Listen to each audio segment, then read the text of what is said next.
ഇതാണ് ദൊയോങ്ങും അവളുടെ അച്ഛൻ സങ്തയും. ഇവർ രണ്ടുപേരും തമ്മിലുള്ള സംസാരം കേൾക്കുമ്പോൾ തന്നെ നമുക്ക് മനസ്സിലാവും ഇവര് തമ്മിൽ നല്ല സ്നേഹത്തിലാണെന്ന്. പക്ഷെ പിന്നീട് നമ്മൾ കാണുന്നത് ഇതേ വീഡിയോ കണ്ട് സങ്തയെ കരയുന്നതാണ്. കാരണം സങ്തയുടെ മകൾക്ക് ഇപ്പോൾ സങ്തയോട് പഴയ സ്നേഹമൊന്നുമില്ല. അത് മാത്രമല്ല, അവളുടെ അച്ഛൻ്റെയും ഡ്രസ്സ് ഒരുമിച്ച് വാഷ് ചെയ്യുന്നത് പോലും ഇപ്പൊ അവൾക്ക് ഇഷ്ടമല്ല. അങ്ങനെ ഇരിക്കുമ്പോൾ ദൊയോങ്ങിന്റെ അവളുടെ അമ്മയുടെ അടുത്തേക്ക് സങ്തയെ ചെല്ലുകയാണ്. അപ്പോൾ ദൊയോങ്ങിന്റെ അമ്മയെ പറയുന്നു ഇവൾക്ക് എന്തൊക്കെയോ സാധനങ്ങൾ ആവശ്യമുണ്ടെന്ന്. അത് കേട്ട സന്ധ്യ ദൊയോങ്ങിനോട് ചോദിക്കുന്നു എന്തെങ്കിലും വേണമെങ്കിൽ എന്നോട് നേരിട്ട് പറഞ്ഞൂടെ എന്ന്. ഇത് കേട്ട അവള് ദേഷ്യപ്പെട്ട് സ്കൂളിലേക്ക് പോകാൻ റെഡി ആകാനായിട്ട് മുകളിലേക്ക് പോകുന്നു. എനിക്കൊന്നും വേണ്ട എന്ന് പറയുന്നു. അതിനുശേഷം അച്ഛൻ ഓഫീസിലേക്കും മകൾ സ്കൂളിലേക്കും പോകാൻ തയ്യാറാവുന്നു. രണ്ടുപേരും റെഡിയായി പോകുന്നത് ഒരേ വഴിയിലൂടെയാണ്. പക്ഷെ രണ്ടുപേരും തമ്മിൽ ഒന്നും സംസാരിക്കാറില്ല. എന്നും ഇതുപോലെ തന്നെയാണ്. ഒരേ വഴിയിലൂടെ ഓഫീസിലേക്കും സ്കൂളിലേക്കും പോകുന്നു, ഒരേ വഴിയിലൂടെ മെട്രോ സ്റ്റേഷനിലേക്ക് പോകുന്നു. പക്ഷെ ഒന്നും സംസാരിക്കാറില്ല. അത് മാത്രമല്ല, ഒരേ വാതിലിലൂടെ മെട്രോയ്ക്കകത്തേക്ക് കടക്കുക പോലുമല്ല. പിന്നീട് നമ്മൾ കാണുന്നത് അവൾ അവളുടെ ഫ്രണ്ടിനോട് സംസാരിച്ചുകൊണ്ട് നടക്കുന്നതാണ്. അപ്പോഴേക്കും ദൊയോങ് കാൽ തെറ്റി താഴെ വീഴും. ഒരാൾ അവളെ സഹായിക്കാനായിട്ട് മുന്നിലേക്ക് വരുന്നു. അയാളെ കണ്ടതും അവൾ പെട്ടെന്ന് നെർവസ് ആയിട്ട് എണീറ്റ് ഓടുന്നു. കാരണം എന്താണെന്ന് വെച്ചാൽ ഇതാണ് ജിയോങ്, ദൊയോങ്ങിന്റെ ക്രഷ്. അതെല്ലാം കഴിഞ്ഞിട്ട് അവള് വൈകുന്നേരം വീട്ടിലോട്ട് പോകുമ്പോൾ വീണ്ടും അവൾ അവിടെ വെച്ച് ജിയോങ്ങിനെ കാണുകയാണ്. ജിയോങ് അവളോട് പറയും നിന്റെ കൂട്ടുകാരി എന്നോട് പറഞ്ഞു നീ നന്നായി പാടുമെന്ന്. നാളെ ഒരു ഓഡിഷൻ ഉണ്ട്, നീ വരുമോ എന്ന് ചോദിക്കുന്നു. അത് കേട്ട് അവൾക്ക് നല്ല സന്തോഷമാവുന്നു. അവൾ ഉടനെ തന്നെ ഞാൻ വരാമെന്ന് പറയുന്നു. അപ്പോഴേക്കും സങ്ത അവിടേക്ക് വരുന്നു. എന്നിട്ട് മകളോട് ചോദിക്കുന്നു നീ എന്തിനാണ് വഴിയിൽ നിന്ന് തനിയെ ചിരിക്കുന്നതെന്ന്. അവള് മറുപടി ഒന്നും പറയാതെ മുന്നോട്ട് നടക്കാൻ തുടങ്ങുന്നു.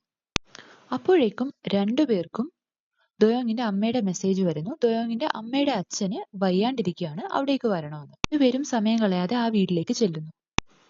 പക്ഷെ അവിടെ വന്നപ്പോൾ അവർക്ക് രണ്ടുപേർക്കും മനസ്സിലായി പ്രത്യേകിച്ച് അവിടെ ആർക്കും ആരോഗ്യ പ്രശ്നങ്ങളൊന്നുമില്ല, ചെറിയ വയ്യാഴിക മാത്രമേ ഉള്ളൂ. അപ്പോഴേക്കും ദൊയോങ്ങിന്റെ അമ്മ പറയും ഇന്ന് രാത്രി ഞാൻ ഇവിടെയാണ് നിൽക്കുന്നത്, അച്ഛനും മകളും വീട്ടിലേക്ക് പൊയ്ക്കോളാൻ. പക്ഷെ ഇതൊന്നും കേട്ടിട്ട് ദൊയോങ് മറുപടി ഒന്നും പറയുന്നില്ല. അവളുടെ ശ്രദ്ധ അവളുടെ ഫോണിൽ മാത്രമായിരുന്നു. അവളുടെ അമ്മ അവളോട് നീ ആരോടെങ്കിലും ചോദിക്കുന്നു. സങ്തേ ദൊയോങ്ങിനോട് പറയുന്നുണ്ട്. സങ്തേ പറയും നീ ആരെങ്കിലും ഡേറ്റ് ചെയ്യുന്നുണ്ടെങ്കിൽ നിനക്കിപ്പോ അങ്ങനെയൊന്നും ചെയ്യാനുള്ള സമയമല്ല, പഠിക്കാനുള്ള സമയമാണ്, പഠിത്തത്തിൽ മാത്രം ഫോക്കസ് ചെയ്യാൻ. പക്ഷെ ദൊയോങ് ഇതൊന്നും കേൾക്കുന്നില്ല. കേൾക്കാത്തതുകൊണ്ട് ദൊയോങ്ങിന്റെ ഹെഡ്ഫോൺ സങ്തേ താഴേക്ക് എറിഞ്ഞു പൊട്ടിക്കുന്നു. എന്നിട്ട് പറയുന്നു ഞാൻ നിനക്ക് വേണ്ടി എന്തൊക്കെയാ ചെയ്യുന്നേ, എന്നിട്ടും നീ പഠിത്തത്തിൽ ശ്രദ്ധിക്കുന്നില്ല എന്ന്.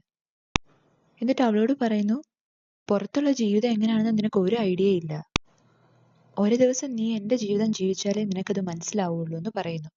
അത് കേട്ട മകള് പറയുന്നു ഒരു ദിവസം അച്ഛൻ എന്റെ ജീവിതവും ജീവിക്കണം, എങ്കിലേ എന്റെ ലൈഫ് എത്ര ഡിഫിക്കൽട്ട് ആണെന്ന് മനസ്സിലാവൂ എന്ന്. രണ്ടുപേരും ഇത് പരസ്പരം പറഞ്ഞുകൊണ്ടിരിക്കുമ്പോഴാണ് ദൊയോങ്ങിന്റെ അമ്മയുടെ അച്ഛൻ അവിടേക്ക് വരുന്നത്. അയാൾ അവരോട് രണ്ടുപേരോടും പറയും ഇത് വളരെ പഴയൊരു മരമാണ്, ഇതിന്റെ താഴെ നിന്ന് ആരെന്ത് വിഷ് ചോദിച്ചാലും അത് നടക്കുമെന്ന്. ഇതെല്ലാം കേട്ടിട്ട് അച്ഛനും മോളും തിരികെ വീട്ടിലോട്ട് പോകുമ്പോൾ ആക്സിഡന്റ് സംഭവിക്കുന്നു. പിന്നീട് സങ്തയെ ഹോസ്പിറ്റലിൽ കണ്ണു തുറക്കുന്നതായിട്ടാണ് കാണിക്കുന്നത്. സങ്തയ്ക്ക് സങ്തയുടെ സൗണ്ട് ചേരുന്നതായിട്ട് തോന്നുന്നില്ല. കണ്ണാടിയിൽ നോക്കിയ സങ്തയെ ഞെട്ടുകയാണ്. കാരണം എന്താണെന്ന് വെച്ചാൽ നമ്മൾ കാണുന്നത് സങ്തയുടെ ബോഡി മാത്രമാണ്, ഇതിനുള്ളിലുള്ളത് മകളുടെ സോളാണ്. പിന്നീട് നമ്മൾ കാണുന്നത് ദൊയോങ് പുറത്തേക്ക് വരുന്നതാണ്. ദൊയോങ്ങിന്റെ ഉള്ളില് സങ്തയുടെ ആത്മാവാണ്. ഇനി അങ്ങോട്ട് കൺഫ്യൂഷൻ ആവാതിരിക്കാൻ നമ്മൾ സങ്തയോ ദൊയോങ്ങും ദൊയോങ്ങിനെ സങ്തയെന്നുമാണ് പറയാൻ പോകുന്നത്. അതായത് ഏത് ബോഡിയിൽ ആരുടെ സോളാണോ അവരെ ആ പേര് വെച്ചായിരിക്കും നമ്മൾ ഇനി പറയാൻ പോകുന്നത്. ദൊയോങ് അപ്പൊ സങ്തയോട് പറയും അച്ഛാ ഇതെന്തോ സ്വപ്നമാണെന്നാണ് എനിക്ക് തോന്നുന്നത്, ഇതൊന്നും റിയാലിറ്റി അല്ല എന്ന്. അതുകൊണ്ട് അച്ഛൻ എന്റെ കവിളിൽ ചെറുതായിട്ടൊന്ന് നുള്ളാൻ പറയുന്നു. അവളുടെ അച്ഛൻ അവള് പറഞ്ഞ പോലെ തന്നെ ചെയ്യുന്നു. പിന്നീട് രണ്ടുപേർക്കും മനസ്സിലാവുന്നു ഇത് സ്വപ്നമൊന്നും അല്ല എന്ന്.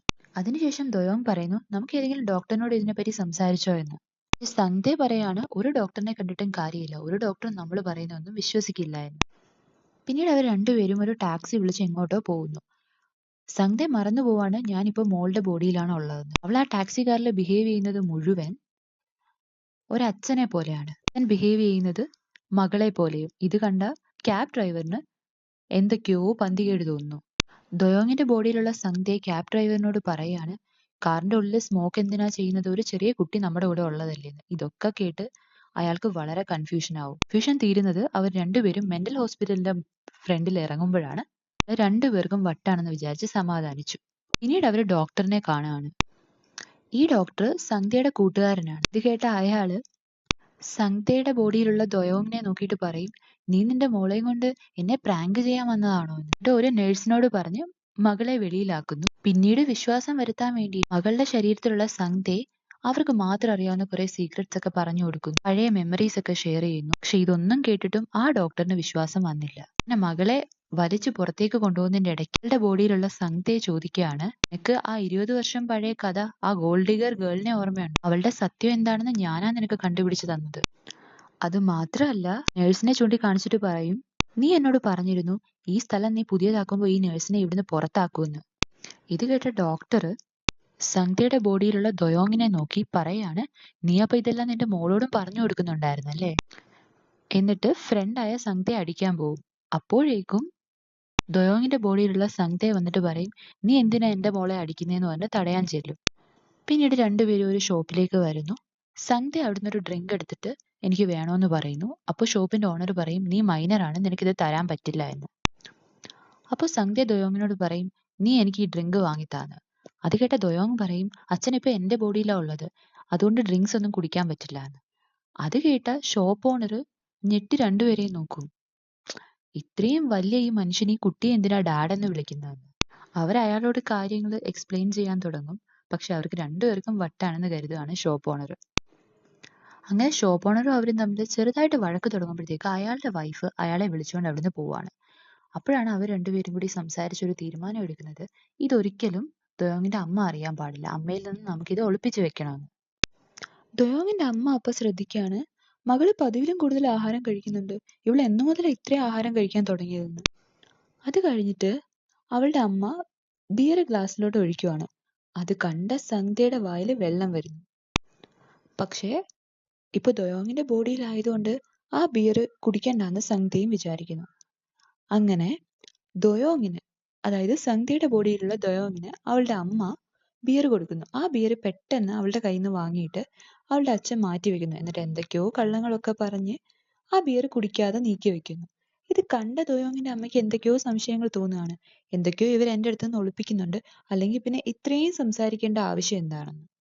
പിന്നീട് ദൊയോങ് അവളുടെ ഫോൺ ചെക്ക് ചെയ്യുമ്പോഴാണ് ജിയോങ്ങിന്റെ മെസ്സേജ് വന്നതായിട്ട് കാണുന്നത്. ജിയോങ്ങിന് അവളെ കാണാൻ ആഗ്രഹമുണ്ടെന്നാണ് മെസ്സേജ് അയച്ചിരിക്കുന്നത്. അത് കേട്ട് അവൾക്ക് വളരെ സന്തോഷമാവും. ആ സന്തോഷത്തിൽ അവൾ കിടന്നുറങ്ങും. അവളുടെ അമ്മ അവിടേക്ക് വന്ന് കിടന്നിട്ട് അവളോടൊപ്പം ഉറങ്ങുന്നു. അടുത്ത ദിവസം രാവിലെ ദൊയോങ് ബോഡി സ്വിച്ച് ആവുന്നതിനെ പറ്റിയിട്ടുള്ള കാര്യങ്ങളൊക്കെ സെർച്ച് ചെയ്തുകൊണ്ടിരിക്കുകയാണ്. കാരണം എന്താണെന്ന് വെച്ചാൽ എന്തെങ്കിലും വഴിയുണ്ടെങ്കിൽ അവൾക്ക് തിരിച്ച് അവളുടെ ബോഡിയിലോട്ട് പോകാമല്ലോ എന്നുള്ളത്. അതേസമയം സന്ധ്യ ലൈബ്രറിയിൽ ഒരുപാട് പുസ്തകങ്ങൾ കളക്ട് ചെയ്ത് വായിച്ചുകൊണ്ടിരിക്കുകയാണ്. അതിലും ബോഡി സ്വിച്ചിനെ പറ്റി എന്തെങ്കിലും പറഞ്ഞിട്ടുണ്ടെങ്കിൽ തിരിച്ച് അയാൾക്കും അയാളുടെ ബോഡിയിലേക്ക് പോകാമല്ലോ എന്ന് കരുതി. പിന്നീട് വൈകുന്നേരം ദൊയോങ് വന്ന് അവളുടെ അച്ഛനോട് പറയാണ്, അച്ഛാ എനിക്ക് നാളെ സ്കൂളിലേക്ക് പോകണം, രണ്ടുപേരും ഇങ്ങനെ ബോഡി സ്വിച്ച് ആയതുകൊണ്ട് എങ്ങനെയാണ് നമ്മുടെ കാര്യങ്ങളൊക്കെ മാനേജ് ചെയ്യാന്ന്. അപ്പോഴാണ് പഴയ ഗിങ്കോ ട്രീയെ പറ്റിയിട്ട് അവർക്ക് ഓർമ്മ വരുന്നത്. പെട്ടെന്ന് തന്നെ അവർ രണ്ടുപേരും കൂടി ദൊയോങ്ങിന്റെ അമ്മയുടെ അച്ഛന് ഫോൺ ചെയ്യുകയാണ്. ഫോൺ ചെയ്ത് ചോദിക്കും, ആ ട്രീയുടെ അരികിൽ നിന്ന് ബോഡി സ്വിച്ച് ആവണമെന്ന് വിഷു ചോദിച്ചാൽ അത് നടക്കുമെന്ന്. അത് നടക്കുമെന്ന് അയാൾ പറയുന്നു. എങ്ങനെ തിരിച്ചു പോവാമെന്ന് ചോദിക്കുമ്പോൾ പറയുന്നു, 7 ദിവസം വെയിറ്റ് ചെയ്യണം, 7 ദിവസം കഴിയുമ്പോഴേക്കും എല്ലാം പഴയ പോലെ ആകുമെന്ന്. അങ്ങനെ രണ്ടുപേരും 7 ദിവസം എങ്ങനെയെങ്കിലും കാര്യങ്ങൾ മാനേജ് ചെയ്യാമെന്ന് തീരുമാനിക്കുന്നു. എന്നിട്ട് അച്ഛൻ മകളോട് പറയാണ്, ഞാൻ നിനക്ക് പകരം സ്കൂളിൽ പോവാം, നീ എനിക്ക് പകരം ഓഫീസിൽ പോകണമെന്ന്. പക്ഷെ രണ്ടുപേർക്കും നല്ല ടെൻഷനുണ്ട്. എന്താണെന്ന് വെച്ചാൽ ദൊയോങ്ങിന്റെ ഓഡിഷൻ നടക്കാൻ പോകുന്നത് ഈ വീക്കിലാണ്. അതുപോലെ തന്നെ സന്ധ്യയ്ക്ക് വളരെ ഇമ്പോർട്ടൻ്റ് ആയിട്ടുള്ള ഒരു ഓഫീസ് മീറ്റിംഗും ഉണ്ട്. അങ്ങനെ രണ്ടുപേരും എങ്ങനെയെങ്കിലും മാനേജ് ചെയ്യാം, പക്ഷെ നമ്മൾ തമ്മിൽ ഈ 7 ദിവസത്തിനുള്ളിൽ വഴക്കുണ്ടാവരുത് എന്ന് പരസ്പരം വാക്ക് കൊടുക്കുന്നു. അടുത്ത ദിവസം രണ്ടുപേരും ഓഫീസിലേക്ക് പോവാൻ തയ്യാറായി. രണ്ടുപേരും അവരവരുടെ ഡ്രിങ്ക് തന്നെയാണ് എടുത്തത്. അപ്പോഴേക്കും ദൊയോങ്ങിന്റെ അമ്മ പറയും ഡ്രിങ്ക് മാറിപ്പോയെന്ന്. പിന്നെ കഷ്ടപ്പെട്ട് രണ്ടുപേർക്കും ഇഷ്ടമല്ലാത്ത ഡ്രിങ്ക് കുടിക്കേണ്ടി വന്നു. അങ്ങനെ ഒരാൾ ഓഫീസിലേക്കും ഒരാൾ സ്കൂളിലേക്കും പോകാൻ തുടങ്ങി. അങ്ങനെ ദൊയോങ് ഓഫീസിലും ഹെഡ്ഫോൺ ഒക്കെ വെച്ചുകൊണ്ട് പോവാണ്. എന്നിട്ട് അച്ഛനോട് പറയാണ്, സ്കേർട്ടൊക്കെ നന്നായിട്ട് മാനേജ് ചെയ്യൂ, ഇത് മിനി സ്കേർട്ടാണ്, ഒരുപാട് മുകളിലോട്ട് പോകുന്നുണ്ടെന്ന്. അവളുടെ അച്ഛൻ പറയാ, ഇപ്പോഴത്തെ കുട്ടികളുടെ പ്രശ്നമാണ് ഇതൊക്കെ, എന്തിനാ പിന്നെ മിനി സ്കേർട്ട് വാങ്ങുന്നതെന്ന്. ദൊയോങ് അച്ഛനോട് പറഞ്ഞു കൊടുക്കുകയാണ്, എൻ്റെ ഫ്രണ്ട്സിനോട് സംസാരിക്കുമ്പോൾ വലിയ വലിയ സെന്റൻസ് ഒന്നും ഉപയോഗിക്കരുത്, അവരുടെ ഫ്രണ്ട് സംസാരിക്കുകയാണെന്ന് തന്നെ അവർക്ക് തോന്നണമെന്ന്. ഇനിയിപ്പോൾ അവർ പറയുന്ന എന്തെങ്കിലും അച്ഛന് മനസ്സിലായില്ലെങ്കിൽ വെറുതെ ചിരിക്കാൻ പറയാണ്. പിന്നെ ഒരു കാര്യം പറയുന്നുണ്ട്, എൻ്റെ ഓഡിഷൻ ജിയോങ്ങിനൊപ്പം നടക്കാൻ പോവാണ്, എന്തായാലും 7 ദിവസത്തിനുള്ളിലായതുകൊണ്ട് എനിക്ക് പോകാൻ പറ്റില്ല, അതുകൊണ്ട് പോകണ്ടെന്ന് പറയുന്നു. അതുപോലെ തന്നെ അച്ഛനും മകളോട് പറയുന്നുണ്ട് ഓഫീസിൽ എങ്ങനെയൊക്കെ ബിഹേവ് ചെയ്യണമെന്ന്. മകളോട് പറയാണ്, ബോസ് എന്തെങ്കിലും ചെയ്യാൻ പറഞ്ഞാൽ മുഴുവൻ റെസ്പോൺസിബിലിറ്റി ഒറ്റയ്ക്കെടുക്കരുത്, ഞാൻ എന്നെക്കൊണ്ട് പറ്റുന്ന രീതിയിൽ മികച്ചതാക്കാൻ നോക്കാമെന്നേ പറയാവുള്ളൂ എന്ന്. എന്തൊക്കെ ചെയ്യണമെന്ന് ഞാൻ ഒരു നോട്ടിൽ എഴുതിയിട്ടുണ്ട്, നീ ഇത് വെച്ചോളൂ എന്ന് പറഞ്ഞ് മകളുടെ കയ്യിൽ കൊടുക്കുകയാണ്. രണ്ടുപേരും അവരുടെ ഫോണും സ്വിച്ച് ചെയ്യുന്നു. അങ്ങനെ അച്ഛൻ മകളുടെ ബോഡിയിൽ സ്കൂളിലെത്തി, മകൾ ഓഫീസിലും എത്തി. പിന്നെ രണ്ടുപേരും തമ്മിൽ വേറൊരു കാര്യം എഗ്രി ചെയ്തിട്ടുണ്ടായിരുന്നു, അച്ഛൻ ഒരിക്കലും മകളുടെ ഫോണിൽ വരുന്ന മെസ്സേജ്, പ്രത്യേകിച്ച് ജിയോങ്ങിന്റെ മെസ്സേജ് ഒന്നും എടുത്ത് വായിക്കാൻ പാടില്ല എന്ന്. ഓഫീസിലെ രംഗം കണ്ടിട്ട് ദ്വയങ്ങിന് തോന്നുകയാണ്, എൻ്റെ അച്ഛനെ എല്ലാവരും എത്രമാത്രം റെസ്പെക്ട് ചെയ്യുന്നുണ്ട്, എല്ലാവരും അച്ഛനെ കാണുമ്പോൾ എണീറ്റ് നിൽക്കുന്നെന്ന്. പക്ഷെ പിന്നീട് മനസ്സിലാവും ബോസിനെ കണ്ടിട്ടാണ് എണീറ്റ് നിന്നതെന്ന്. സ്കൂളിലെത്തിയ അച്ഛനാകട്ടെ, ഞാൻ ഒരു തവണ സ്കൂളിൽ പോയതുകൊണ്ട് എനിക്കിതൊക്കെ ഈസിയായി മാനേജ് ചെയ്യാൻ പറ്റും എന്ന് കരുതുന്നു. അങ്ങനെ ടോപ്പർ ആണെന്ന് തോന്നുന്ന ഒരു കുട്ടിയെ കാണുന്നു, അവളുടെ അടുത്തേക്ക് പോയിരുന്നു, എന്നെ പഠിക്കാനൊക്കെ സഹായിക്കണമെന്ന് പറയുന്നു. ഇവളുടെ പേര് ക്യുങ്കുമി എന്നാണ്. സംഗ്തെ അവളോട് ഫ്രണ്ട്ഷിപ്പ് ഉണ്ടാക്കാൻ നോക്കുന്നു, പക്ഷെ അവള് ദോയോങ്ങിന്റെ ശരീരത്തുള്ള സംഗ്തയെ മൈൻഡേ ചെയ്യുന്നില്ല. അപ്പോഴേക്കും ദോയോങ്ങിന്റെ ഫ്രണ്ട് ജിൻ വന്നിട്ട് അച്ഛനാണ് അവിടെ ഇരിക്കുന്നതെന്ന് അറിയാതെ പറയുന്നു, ഞാൻ എൻ്റെ ബോയ് ഫ്രണ്ടിന്റെ കൂടെ ഇന്ന് കറങ്ങാൻ പോകുന്നുണ്ട്, ഞാൻ എൻ്റെ അമ്മയോട് പറഞ്ഞേക്കുന്നത് ഞാനും നീയുമായിട്ടാണ് പോകുന്നതെന്നാണ്, അതുകൊണ്ട് എൻ്റെ അമ്മ നിന്നെ വിളിച്ചാൽ ഞാൻ നിന്റെ കൂടെ ഉണ്ടെന്ന് തന്നെ പറയണേ എന്ന്. എന്നിട്ട് പറയാണ്, നീ ജിയോങ്ങിനൊപ്പം പോകുമ്പോൾ ഞാനും സഹായിക്കാമെന്ന്. ഇത് കേട്ട് ദോയോങ്ങിന്റെ ബോഡിയിലുള്ള സംഗ്തെ, അതായത് അച്ഛൻ, അവളോട് ദേഷ്യപ്പെടുന്നു. മറ്റൊരിടത്ത് മകൾ അച്ഛൻ്റെ ഓഫീസിലെ കാര്യങ്ങളൊക്കെ കണ്ടറിയാൻ വേണ്ടി ആരും അറിയാതെ അവരെ ഫോളോ ചെയ്ത് നടക്കുകയാണ്. ഇത് കണ്ട ഒരു കൊളീഗ് ദോയോങ്ങിനോട് വന്ന് ചോദിക്കുകയാണ്, സാർ, ഞങ്ങൾ കറക്റ്റായിട്ട് എല്ലാം ചെയ്യുന്നോ എന്നറിയാൻ വേണ്ടി സാറ് ഞങ്ങളെ ഫോളോ ചെയ്യുകയാണെന്ന് അറിയാം, ഞങ്ങൾ ഞങ്ങളുടെ കാര്യങ്ങളൊക്കെ നന്നായിട്ട് നോക്കുന്നുണ്ടായിരുന്നു. പേടിച്ചിട്ട് അവൾ തിരിച്ചൊന്നും പറയില്ല. പിന്നീട് അച്ഛൻ തന്ന നോട്ട്സ് അവൾ മനസ്സിലാക്കുകയാണ്, ഇയാളുടെ പേര് ജു എന്നാണ്, ഇത് അവളുടെ അച്ഛൻ്റെ അസിസ്റ്റന്റ് ആണ്, നന്നായിട്ട് ഹാർഡ് വർക്ക് ചെയ്യും, പക്ഷെ ഇടയ്ക്കിടയ്ക്ക് ഇറിറ്റേറ്റും ചെയ്യുമെന്ന്. അങ്ങനെ അവൾ ഓരോ കൊളീഗ്സിനെ ആയിട്ട് മനസ്സിലാക്കി എടുക്കാൻ തുടങ്ങി. അവരുടെ കൂട്ടത്തിൽ ഒരു ലേഡി ഉണ്ടായിരുന്നു, ആ ലേഡിയുടെ പേര് യൂമി എന്നാണ്. യൂമിയെ കണ്ടതും ദോയോങ്ങിന് തോന്നുകയാണ്, ഇവർ എത്ര ഫിറ്റാണ്, ഞാനും ഇത്രയും ഫിറ്റ് ആയിരുന്നെങ്കിലെന്ന്. ലഞ്ച് ടൈം ആയപ്പോൾ എല്ലാവരും ലഞ്ച് കഴിക്കാൻ പോയി. അവളുടെ അച്ഛനോട് ആരും ലഞ്ച് കഴിക്കുന്നോ, ലഞ്ച് കഴിച്ചോ എന്നൊന്നും ചോദിച്ചില്ല. അത് കണ്ടപ്പോൾ അവൾക്ക് നല്ല സങ്കടമായി. അവളുടെ അച്ഛൻ ഓഫീസിൽ അത്ര ഫേമസ് ഒന്നും അല്ല എന്ന് അവൾക്ക് മനസ്സിലായി. ഇവിടെ സംഗ്തയാണെങ്കിൽ ദോയോങ്ങിന്റെ ബോഡിയിൽ വന്നിട്ട് ജിയോങ്ങിനെ മീറ്റ് ചെയ്യുകയാണ്. ആ ഓഡിഷൻ നടക്കുന്ന സ്ഥലത്തേക്ക് സംഗ്തെ വന്നു. സംഗ്തെ സ്വയം ഇരുന്നിട്ട് പറയാണ്, എൻ്റെ മോളുടെ ചോയ്സ് എത്ര മോശമാണ്, ഇവനെ എങ്ങനെയാണ് അവൾക്ക് ഇഷ്ടപ്പെട്ടതെന്ന്. കുറെ നേരമായിട്ട് ദോയോങ്ങിന്റെ ബോഡിയിലുള്ള സംഗ്തെ അങ്ങോട്ട് തന്നെ നോക്കുന്നുണ്ട്. ജിയോങ്ങിന്റെ ഫ്രണ്ടിന് തോന്നുകയാണ് അവനെയാണ് ഇവള് നോക്കിക്കൊണ്ടിരിക്കുന്നതെന്ന്. അങ്ങനെ ദോയോങ്ങിന്റെ ഓഡിഷന്റെ ടൈമായി. അവൾ എണീറ്റ് ഓഡിഷന് തയ്യാറാവും. അങ്ങനെ സംഗ്തെ അയാളുടെ ചെറുപ്പത്തിൽ പോപ്പുലർ ആയിട്ടുള്ള ഒരു പാട്ട് പാടാൻ തുടങ്ങുന്നു. എല്ലാവരും അത്ഭുതത്തോടെ ഇവളെന്താ ഈ പഴയ പാട്ട് പാടുന്നതെന്ന് പറഞ്ഞ് നോക്കുന്നുണ്ട്. പക്ഷെ ജിയോങ്ങിന് അത് നന്നായിട്ട് ഇഷ്ടമാവാണ്, കാരണം ജിയോങ്ങിനും പഴയ പാട്ടുകളാണ് ഇഷ്ടം. അവിടെ ജിയോങ് സംഗ്തയുടെ പാട്ടിൽ ഇംപ്രസ് ആയപ്പോൾ ഇവിടെ ഓഫീസിൽ ജൂ പ്രസന്റേഷൻ നടക്കുമ്പോൾ ദോയോങ് ഫോണിൽ മാത്രം ശ്രദ്ധിച്ചുകൊണ്ടിരിക്കുകയാണ്. ജൂ പറയാണ്, സംഗ്തെ സാർ ഇവിടെ ശ്രദ്ധിക്കൂ, സാറാണ് ഞങ്ങളെ എല്ലാവരെയും റെപ്രസെന്റ് ചെയ്ത് മീറ്റിങ്ങിന് പോകാൻ പോകുന്നത്, ഇപ്പോൾ ശ്രദ്ധിച്ചില്ലെങ്കിൽ അത് നമുക്ക് എല്ലാവർക്കും ബുദ്ധിമുട്ടുണ്ടാക്കുമെന്ന്. ആ പ്രസന്റേഷനിൽ ജൂ അവരുടെ പ്രൊഡക്റ്റ് മാർക്കറ്റ് ചെയ്യാൻ പറ്റിയ കുറേയധികം സെലിബ്രിറ്റീസിനെ കാണിക്കുന്നുണ്ട്. അത് കണ്ട സംഗ്തയുടെ ബോഡിയിലുള്ള ദോയോങ് പറയുന്നു, ടീനേജ് ഗേൾസിന് ഇഷ്ടമുള്ള കുറച്ചുകൂടി പ്രായം കുറഞ്ഞ സെലിബ്രിറ്റീസിനെ നോക്കിക്കൂടെ, ഇവരൊക്കെ നല്ല പ്രായമുള്ള വലിയ ആളുകൾക്ക് മാത്രം ഇഷ്ടപ്പെടുന്ന സെലിബ്രിറ്റീസ് അല്ലേ എന്ന്. ജൂ ചോദിക്കുന്നുണ്ട്, നിങ്ങൾ തന്നെയല്ലേ റെക്കമെൻഡ് ചെയ്തത് ഇവരെയൊക്കെ? പക്ഷെ യൂമിക്ക് സന്തോഷമായി. അവള് പറയാണ്, സാർ എനിക്കും ഇത് തന്നെയാണ് തോന്നുന്നത്, നമുക്ക് രണ്ടുപേർക്കും ചേർന്നിട്ട് സെലിബ്രിറ്റീസിന്റെ ലിസ്റ്റ് തയ്യാറാക്കാമെന്ന്. അതിനുശേഷം ജൂ പറയാണ്, ഇന്ന് നമുക്ക് കുവോണിന്റെ കൂടെ മീറ്റിംഗ് ഉള്ള ദിവസമാണ്, അയാളോട് സംഗ്തെ സാർ ദയവ് ചെയ്ത് നന്നായി സംസാരിക്കണം. കാരണം എന്താണെന്ന് വെച്ചാൽ സംഗ്തയുടെ കമ്പനിക്ക് കുവോണുമായിട്ട് ഒരു ബിസിനസ് ഡീല് വേണമായിരുന്നു. പക്ഷെ ഈ ഗ്രൂപ്പില് ഇപ്പോൾ ദോയോങ്ങിന്, അതായത് സംഗ്തയുടെ ബോഡിയിലുള്ള ദോയോങ്ങിന് അഡ്ജസ്റ്റ് ചെയ്യാൻ പറ്റുന്നില്ല. അയാളെ ഡ്രിങ്ക് ഓഫർ ചെയ്തിട്ടും അത് കുടിക്കാതെ മാറ്റി വെക്കുന്നു. ഇതൊക്കെ കണ്ട് കുവോണിന്റെ മൂഡ് ശരിക്കും ഓഫ് ആവുന്നു. അയാൾ സംഗ്തയോട് ഡാൻസ് ചെയ്യാൻ പറയുന്നു. അത് കേട്ട യൂമി ജൂവിനോട് പറയാണ്, സംഗ്തെ സാറ് ചെയ്യണ്ട, നീ ചെയ്യാൻ. അങ്ങനെ ജൂ എഴുന്നേക്കാണ് ഡാൻസ് ചെയ്യാൻ വേണ്ടിയിട്ട്. അപ്പോൾ അയാള് ജൂവിനെ തടസ്സപ്പെടുത്തിയിട്ട് പറയാണ്, സന്ധ്യ തന്നെ ഇന്ന് പാട്ട് പാടി ഡാൻസ് ചെയ്യണം, 95 എബോവ് സ്കോർ ചെയ്യാൻ വേണം, അങ്ങനെയാണെങ്കിൽ ഞാൻ ഇന്ന് ഈ ഡീല് സൈൻ ചെയ്യുമെന്ന്. അങ്ങനെ ദൊയോങ്, സന്ധ്യയുടെ ബോഡിയിലുള്ള ദൊയോങ് ഡാൻസ് ചെയ്യാണ്, 97 സ്കോറും കിട്ടുകയാണ്. അങ്ങനെ അവർക്ക് എല്ലാവർക്കും നല്ല സന്തോഷവും. അപ്പോൾ ജൂ പറയുന്നു, ഇനി നമുക്ക് കോൺട്രാക്ട് സൈൻ ചെയ്യാമെന്ന്. പക്ഷെ അപ്പോഴേക്കും കുവോൺ പറയുന്നു, എനിക്ക് ഗേൾസ് ഡ്രിങ്ക് ഓഫർ ചെയ്താൽ മാത്രമേ കുടിക്കാൻ പറ്റുള്ളൂ, അതുകൊണ്ട് യൂമി ചെയ്യണമെന്ന് പറയും. അങ്ങനെ യൂമി ഡ്രിങ്ക് സെർവ് ചെയ്യുന്നു. അതിനുശേഷം അയാൾക്ക് യൂമിയോടുള്ള പെരുമാറ്റത്തിൽ മാറ്റം വരുന്നു, മോശമായിട്ട് പെരുമാറാൻ നോക്കുന്നു. ഇത് കണ്ട ദൊയോങ് ആ ഫോണിൽ ഇതെല്ലാം റെക്കോർഡ് ചെയ്യുന്നുണ്ടായിരുന്നു. അങ്ങനെ റെക്കോർഡ് ചെയ്ത വീഡിയോ അവള് പബ്ലിക് പ്ലാറ്റ്ഫോമിൽ അപ്ലോഡ് ചെയ്യുന്നു. എന്നിട്ട് പറയുകയും ചെയ്യുന്നു, ഈ വീഡിയോ ഞാൻ അപ്ലോഡ് ചെയ്തിട്ടുണ്ട് എന്ന്. അങ്ങനെ ഇത് കേട്ട യൂമിക്ക് വളരെ സന്തോഷമാവുന്നു, കാരണം അവൾ അതിൽ നിന്ന് രക്ഷപ്പെട്ടു. തിരിച്ച് വീട്ടിലേക്ക് ദൊയോങ് വരുമ്പോഴാണ് ജോലി കഴിഞ്ഞു വന്ന ഒരാളെ ഭാര്യയും മകളും ചേർന്ന് സ്വീകരിക്കുന്നത് കാണുന്നത്. ആ സന്തോഷമൊക്കെ കണ്ട് അവൾക്ക് തോന്നുകയാണ്, എൻ്റെ അച്ഛനും ഇതൊക്കെ എക്സ്പെക്ട് ചെയ്യുന്നുണ്ടാവും, ഇപ്പോഴാണെങ്കിൽ ഞാൻ അദ്ദേഹത്തെ ശ്രദ്ധിക്കുന്നു പോലും ഇല്ല എന്ന്. അപ്പോഴാണ് വർഷങ്ങളായിട്ട് അച്ഛൻ യൂസ് ചെയ്യുന്ന ബാഗും അദ്ദേഹത്തിന്റെ മുഖത്തെ ചുളിവുകളും അവൾ ശ്രദ്ധിക്കുന്നത്. അങ്ങനെ രണ്ടുപേരും വീട്ടിലെത്തി ഫോൺ എക്സ്ചേഞ്ച് ചെയ്യുന്നു. അവള് അച്ഛനോട് ആ ഓഫീസ് ഡിന്നറിനെ പറ്റി പറയുന്നുണ്ട്. അത് കേട്ട് ഫോൺ എക്സ്ചേഞ്ച് ചെയ്ത് രണ്ടുപേരും റിലാക്സ് ചെയ്യാൻ വേണ്ടി പോകുന്നു. ദൊയോങ്ങിന്റെ ഫോണിൽ ജിയോങ്ങിന്റെ മെസ്സേജ് വന്നിട്ടുണ്ടായിരുന്നു. അതിൽ ജിയോങ് എഴുതിയിട്ടുണ്ടായിരുന്നു, നിന്റെ പാട്ട് നന്നായിരുന്നു, എനിക്ക് ഇഷ്ടപ്പെട്ടു എന്നൊക്കെ. അതുപോലെ തന്നെ സന്ധ്യയുടെ ഫോണിൽ യൂമി മെസ്സേജ് അയച്ചിരിക്കുകയാണ്, സാറിന്റെ ഡാൻസ് എനിക്ക് ഇഷ്ടപ്പെട്ടു എന്ന്. അത് കേട്ട സന്ധ്യ ഉടനെ ചോദിക്കുകയാണ്, ഏത് ഡാൻസിന്റെ കാര്യം ഇവിടെ ഈ പറയുന്നത് എന്ന്. അങ്ങനെ രണ്ടുപേരും സംഭവിച്ചത് എന്താണെന്നൊക്കെ പരസ്പരം അവള് പറയാണ്, എനിക്കറിയാവുന്ന പോലെ ഞാൻ ഡാൻസ് ചെയ്തു എന്ന്. ഓഡിഷനെ പറ്റിയിട്ട് മകളും തിരക്കുന്നുണ്ട്. അപ്പൊ അച്ഛൻ പറയുന്നു, എനിക്ക് പറ്റുന്ന പോലെ ഞാൻ പാടി, പാട്ട് എല്ലാവർക്കും ഇഷ്ടപ്പെട്ടെന്ന്. രണ്ടുപേരും ഇപ്പോൾ അങ്ങോട്ടും ഇങ്ങോട്ടും വഴക്കിടാനൊന്നും ആഗ്രഹിക്കുന്നില്ല. അതുകൊണ്ട് തന്നെ രണ്ടുപേരും അങ്ങോട്ടും ഇങ്ങോട്ടും പ്രൈസ് ചെയ്യുന്നു.